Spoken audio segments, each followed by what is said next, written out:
Hey everyone, welcome back to the channel. क्या हाल है भाई आप सभी के? एकदम सब बढ़िया शानदार है। कैसा चल रहा है आप लोग का अकाउंटेंसी और बीएसटी का प्रिपरेशन? काफी अच्छा चल रहा होगा शायद।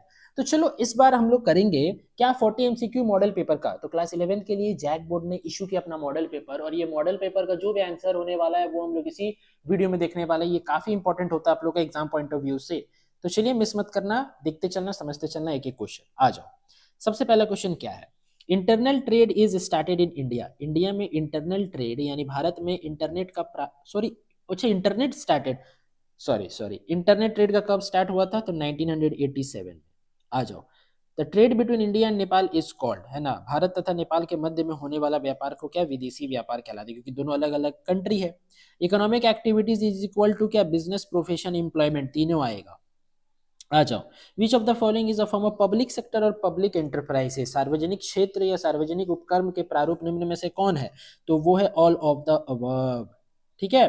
फिफ्थ देखो, risk is the result of, risk किसका रिजल्ट है? अनसर्टिनिटी का। कोई अगर अनिश्चित है तो उसके लिए ज्यादा रिस्क है, जो निश्चित है उसके लिए तो कम रिस्क है।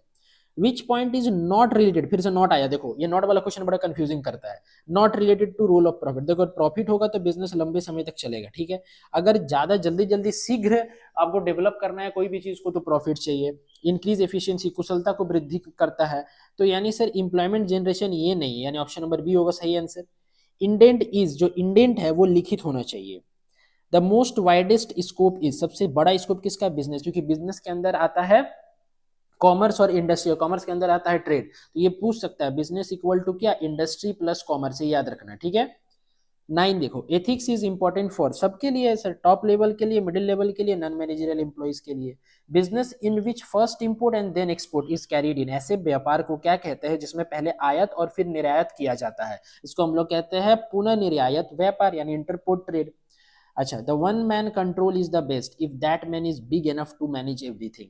एक व्यक्ति का नियंत्रण विश्व में सबसे सर्वश्रेष्ठ होता है यदि व्यक्ति के पास बहुत ज्यादा कैपिटल हो या बहुत ज्यादा स्किल हो, जिसको हम लोग कहते हैं क्या? एफिशिएंसी हो, कुशलता हो, तभी। तो ये किसका स्टेटमेंट है? ये स्टेटमेंट है William R Bassett. Dash refers to an arrangement which specify the terms and conditions that govern the partnership। Dash से हमारा अभिप्राय एक समझौता से है जिनमें साझेदारी को संचालित करने वाला शर्तों का उल्लेख होता है, उसको हम लोग कहते हैं पार्टनरशिप डीड। 12 का हो जाएगा option number A. 13, the minimum number of members in a cooperative society. Cooperative society में मिनिमम 10 मेंबर होने चाहिए, ये तो हम लोग भी जानते हैं। आ जाओ। In a cooperative society the principle is followed is one man one vote, एक व्यक्ति एक मत।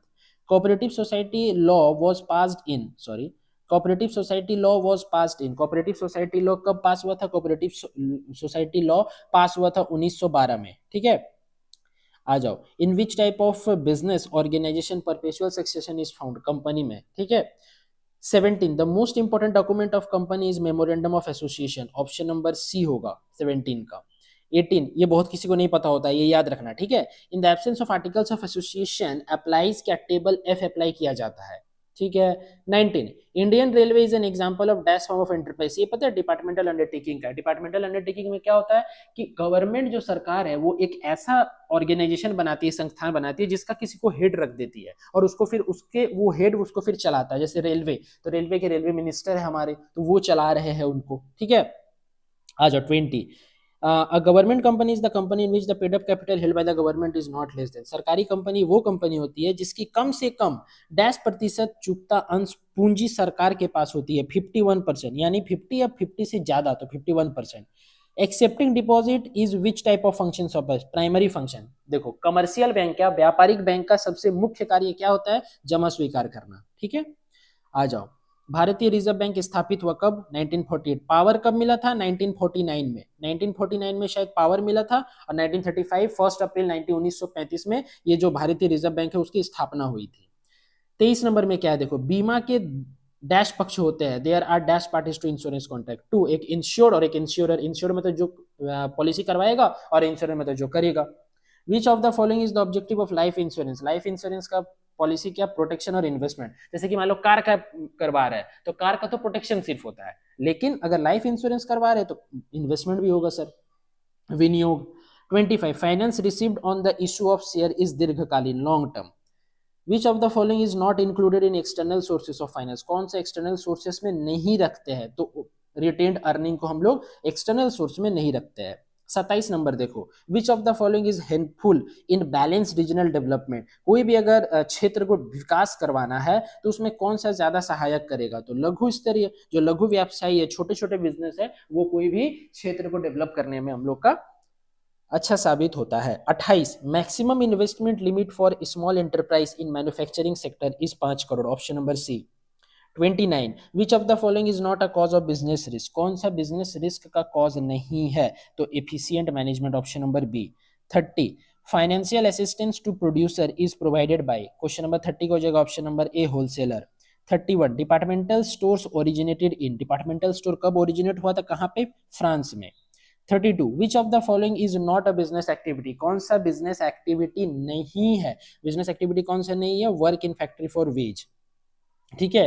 33, trade between two states in an economy is known as dash trade. उसको हम लोग कौन सा, इंटरनल ट्रेड कहते हैं, क्योंकि दो स्टेट्स बोला, अगर दो देश बोलता है, दो कंट्री बोलता है, तो वो फिर क्या, इंटरनेशनल हो जाता है, ठीक है, यानी external. Which is included in commerce. Commerce में क्या इंक्लूड होता है, trade and auxiliary to trade. 35, sole trading is the best when. Sole trading कब बेस्ट है, जब सर पूंजी कम हो, little capital is required. Centralized control in MNC implies control exercise by headquarter, option number C. Postal services start in India, पता है Indian economics का question है, 1837 होगा, ठीक है, 1837 इंडियन इकोनॉमिक्स का क्वेश्चन, इकोनॉमिक्स वाला में। What is the responsibility of business towards customer. Customer के प्रति एक व्यवसायी का क्या क्या उत्तरदायित्व होता है, तो इनमें से सभी, यानी प्योर क्वालिटी का गुड्स देगा, सस्ते दाम में देगा, और जो प्रोड्यूस करेगा वो सफिशिएंट करेगा, यानी पर्याप्त मात्रा में करेगा। 39, who issue the certificate of registration to a firm.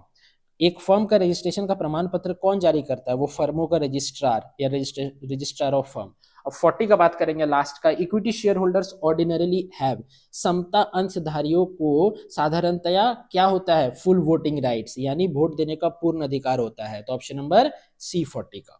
I hope आप लोगों को वीडियो पसंद आया होगा। वीडियो पसंद आए तो वीडियो को लाइक कीजिएगा, मेरे चैनल में नहीं हो तो प्लीज चैनल को सब्सक्राइब कर दो, क्योंकि जो भी आप लोग को इकोनॉमिक्स और एटीपी का, एंटरप्रेन्योरशिप का एग्जाम होने वाला है, उसका भी प्रिपरेशन मैं इसी चैनल में करवाने वाला हूं। Till then bye bye, wish you all the very best for your exam, keep growing and keep learning. ज्यादा से ज्यादा शेयर करना अपने सारे दोस्तों के साथ, शेयर रुकना नहीं चाहिए, और चैनल में नहीं हो तो प्लीज चैनल को सब्सक्राइब कर लेना। Bye bye, take care.